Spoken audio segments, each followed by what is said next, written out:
యాక్చువల్గా last week నుంచి అంటే లాస్ట్ మండే నుంచి కూడాను ఆల్మోస్ట్ వెహికల్స్ చెకింగ్ చేయడం జరుగుతూ ఉంది. దాంట్లో మేమేం చేస్తున్నామంటే లాస్ట్ వీక్ వచ్చిన కంప్లైంట్ ఏంటంటే ఓవర్లోడింగ్ ఆఫ్ స్కూల్ బస్సెస్ అనేది కంప్లైంట్ వచ్చిన మాట వాస్తవము. దాని మీద మేము లాస్ట్ వీక్ నుంచి తనిఖీలు నిర్వహిస్తూ ఉన్నాము. ఈ వారం కూడా అది కంటిన్యూ అవుతుంది. మీరు అన్నట్టుగా ఎక్కడైతే కొన్ని బస్సులు మిస్ అయిన మాట వాస్తవం. ఎందుకంటే అన్ని బస్సులు ఒకేసారి ఒకే రోజు చూడాలంటే సాధ్యపడదు. ఒక్కొక్క రోజు ఒక్కొక్క బస్సు వస్తుంది, ఒక్కొక్క రోజు రాదు.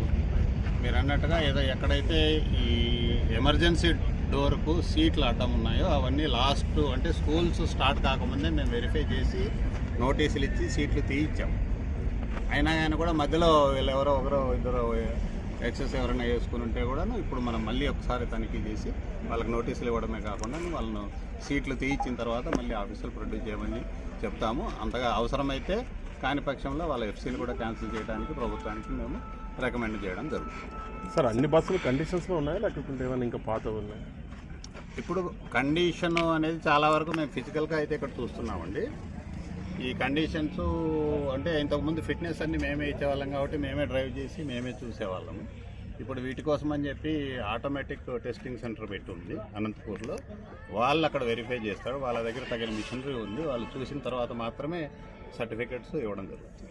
మీరు వెరిఫికేషన్ చేసే అన్నట్టు గ్లాసులు పగిలిపోయినా కూడా బండ్లు తిరుగుతున్నాయి అన్నప్పుడు గ్లాస్ పగిలిపోయింది అన్నప్పుడు మేము వెరిఫై చేసినప్పుడు ఉండదు. అది తర్వాత మధ్యలో పగిలి ఉంటే అందుకోసమని ఈరోజు బండిని సీజ్ చేయడం. 500 కేజీలు బండి వెయిట్ దాటితే ఖచ్చితంగా హెవీ కావాలి.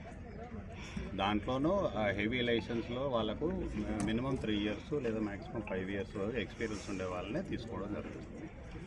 అంతకంటే తక్కువ వెయిట్ ఉండే వాళ్ళకు లైట్ మోటార్ వెహికల్ లైసెన్స్ ఉంటే కూడా సరిపోతుంది. ఇప్పటివరకు ఈరోజు ఒక బండి అద్దం ఏదైతే కంప్లైంట్ ఉందో అది మాత్రం సీజ్ చేయడం జరిగింది. ఇంకా ఈ వారం అంతా కూడా తనిఖీలు మేము నిర్వహించడం జరుగుతుంది. నమస్కారం అండి. మన రాయదుర్గం టౌన్లో నిన్నటి దినం సోషల్ మీడియాలో స్కూల్ బస్సు అద్దం పగిలిపోయిందని చెప్పేసి కొంచెం న్యూస్ రావడం జరిగింది. దాన్ని బేస్ చేసుకొని మన లా అండ్ ఆర్డర్ పోలీస్ అంతా కూడా ఈరోజు పట్టణంలో ఉండే అన్ని స్కూల్ బస్సుల యాజమాన్యాలకి నోటీసులు ఇచ్చి అందరినీ కూడా మన జూనియర్ కాలేజ్ గ్రౌండ్లోకి అందరినీ బస్సులు పెరేడ్ నిర్వహించడం జరిగింది. ఈ కార్యక్రమంలో అందరూ బస్సు డ్రైవర్లు కూడా మేము అడుగుతున్నాం, వాళ్ళకి లైసెన్స్ ఉందా లేదా, ఎన్ని రోజులు ఎక్స్పీరియన్స్ ఉంది, వాళ్ళే నిజాయితీగా చెప్పమని చెప్పిన ఈ బస్సు ఫిట్నెస్ ఉందా లేదా, బస్సుకి ఏమైనా సమస్యలు ఉన్నాయనేది డ్రైవర్కే బాగా తెలుస్తుంది. సో కాబట్టి డ్రైవర్ల నుంచి కూడా మేము అండర్టేకింగ్ తీసుకుంటున్నాము. అలాగే స్కూల్ మేనేజ్మెంట్ వారి దగ్గర నుంచి కూడా అండర్టేకింగ్ తీసుకున్నాం. ఇన్ రిటర్న్లో ఈ బస్సు కండిషన్లో ఉంది, దానికి సంబంధించిన డాక్యుమెంట్స్ కానీ, డ్రైవర్ లైసెన్స్ కానీ, ఇన్సూరెన్స్ కానీ, బండి ఫిట్నెస్ కానీ ఏదన్నా మిస్టేక్ ఉన్నా కూడా మా దగ్గర అన్నీ ఉన్నాయి. మాకు చూపించిన తర్వాతే ఈ బండ్లన్నీ కూడా బయట పంపించడం జరుగుతుంది. ఇన్ అడిషన్ మాకు సపోర్ట్గా మనం ఎంవీఏ సార్ కూడా ఇక్కడ ఆహ్వానించడం జరిగింది. సార్ ఆధ్వర్యంలో కూడా ఇంకా మేము ఇప్పుడు సార్ చెప్పిన కొంతమంది మన వాళ్ళు రైజ్ చేశారు.